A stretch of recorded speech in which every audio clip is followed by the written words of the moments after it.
You guys are 19-7 this season when Kelly Olynyk attempts 8 or more shots.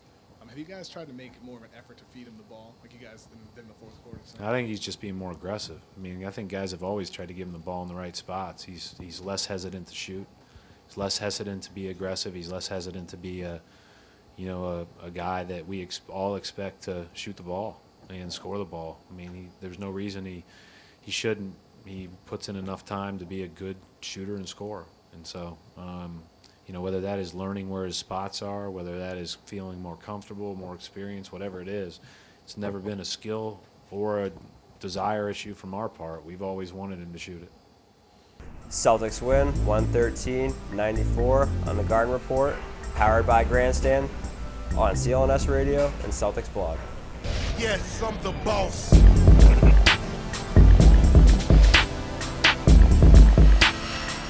Interesting fourth quarter tonight. Starters played well, but it seemed like it was Kelly Olynyk's night. He had the man bun going. What are your thoughts on his performance and sort of powering the Celtics through an impressive fourth quarter? Yeah, I think he finished off what Jared Sullinger started in the first quarter. Sully had a great first quarter. Kelly came in the fourth quarter, scored 9 points. I think it might have been the actual first 9 points of the quarter. In the game, the Celtics had a plus 61 net rating in Olynyk's minutes, and what that means is the Celtics scored 61 points more per 100 possessions when Olynyk was on the floor. So I think the spacing he provided, the shooting, the scoring, really made a huge impact tonight, and it's kind of what he's done all year. The Celtics have a 17-9 record in games that Olynyk merely shoots 8 or more shots. Doesn't matter if he hits them. 17-9, I think whenever he has a good game, or at least gets the ball, the Celtics kill it. How important do you think his three-point shooting has been this season?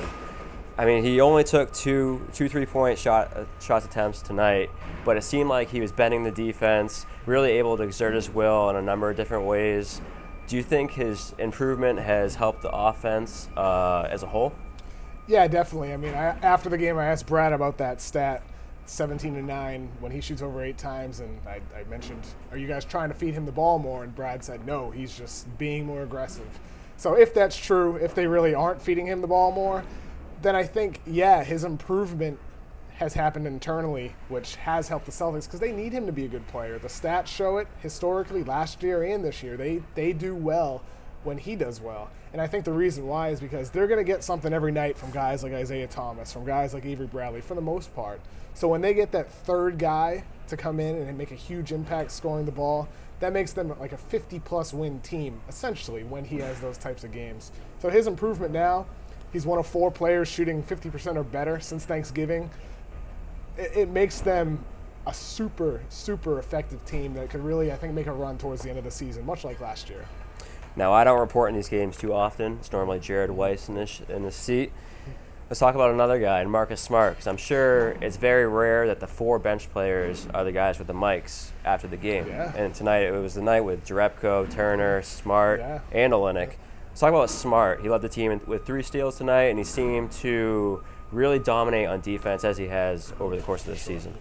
Yeah, Marcus Smart, I think, even just the way the guys talk about him, whether it's his bench unit or the stars, they talk about how much of an impact he makes when he's on the floor, whether he's getting steals like he did tonight or just merely playing hard-nosed defense. I think he's one of those guys that just makes big plays and big moments. He's a guy that sets the tone.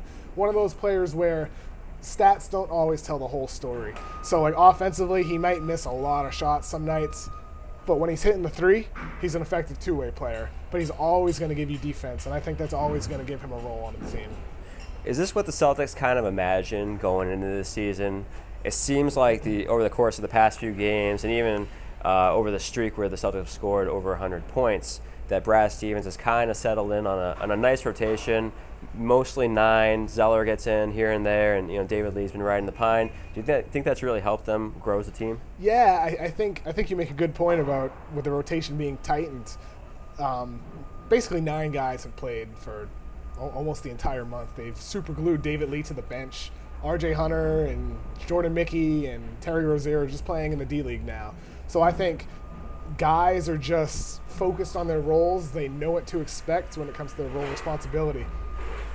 So I think that definitely plays a key, especially with their shooting, because when when shots aren't falling, it doesn't matter if it's in the NBA, it doesn't matter if you're playing street ball. If you're tense, if you're not relaxed, shots aren't going to fall. And I think there's kind of been a trend this year that when they have a tight rotation, they're playing well offensively. It kind of happened a little bit in December before guys got hurt, before Smart got hurt. I thought they had a really hot streak shooting the ball, and then he got hurt, and then everything fell apart, and they stunk shooting. But now they have it, and I think they're back. It seems like the Celtics have sorted things out nicely. Let's talk about the Magic for a little bit. They bring in Scott Skiles this year. Normally in the first year, they really improve on defense, which they have. Their offense has not been as good as they had imagined, I'm sure. Do you think there's a lot of similarities between their team and the Celtics, just based on the fact that they do have a lot of parity at a number of different positions, and they sort of haven't figured things out as far as a developmental standpoint? Yeah, it's interesting. I mean, they were one of the best teams, in the East in December, and this month they've lost what? I think this was their 8th loss in a row. I think so, yeah. Pretty unbelievable when you think about how they've fallen off so quickly. But, they have a lot of nice players. They have Aaron Gordon, who was one of my top prospects in 2014. I think he's like not Kawhi Leonard, but he's a guy who can defend a lot of different positions. He's a guy who can do different things on offense.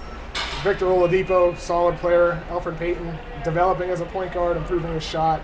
And Mario Hezonja, I think he kind of shows what you're talking about. He's just not ready yet. Super talented player, but he can't defend right now. Evan Turner kind of ate him alive at certain points today. But that's what happens with young teams. We've seen it with the Celtics. We're seeing it right now with the Magic.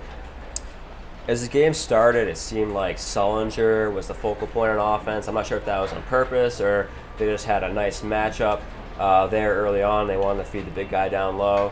Do you think it was just the flow of the offense, or you think they really wanted to get Sullinger involved early on a nice matchup? I think they did because of Aaron Gordon. I think Gordon can defend a lot of different guys. He's a great defender as a second-year player, but he can't defend a big 300-pound guy like Jared Sullinger. So definitely attacked him early, and it helped them build a little bit of an early lead. I thought they were great. I thought they were clearly the difference in the game. They in the first half I thought had a pretty good rhythm. In the second half they got into a really good rhythm. It was kind of like a lot like the other night. That start of the fourth quarter kind of separated the game, and they're playing well together. And there's each of those guys is doing a lot right now and really trying to play to their strengths. It's been good.